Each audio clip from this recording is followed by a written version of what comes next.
கந்த சஷ்டி கவசம் கொடுத்த பாலதேவராய சுவாமிகள் அதுல ஒரு முறையும் சொல்லியிருக்கார். ஒரு நாள் 36 கொண்டு ஓதிய ஜெபித்து உகந்து நீர் அணிய அப்படின்னு சொல்றார்.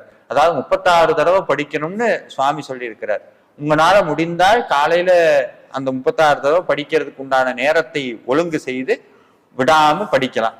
இல்லை அப்படின்னா ஒரு தடவை படிச்சாலுமே முழு மனசோட எதையும் நினைக்காம எந்த விதமான பிரார்த்தனைகளும் இல்லாம முருகனுடைய அருள் மட்டும்தான் வேணும்னு சொல்லி முருகனை அந்த கந்த சஷ்டி கவசம் படிக்கிறான். இந்த கந்த சஷ்டி கவசம் படிச்சு முடிச்சதுக்கு அப்புறம் நீங்க வேலைக்கு போறீங்க இல்ல ஏதாவது எங்கேயாவது போறீங்கன்னா அதுல ஒரு வரி வரும்.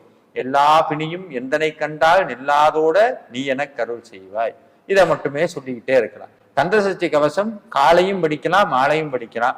எந்த பாராயணம் பண்ணினாலும் விளக்கேற்றி தான் பாராயணம் பண்ணணும். நீங்க பூஜை ரூம்ல உட்காந்து பண்ற மாதிரி இருந்தா, இல்ல நீங்க வேற ஏதாவது இடத்துல இருக்கீங்கன்னா அப்பதான்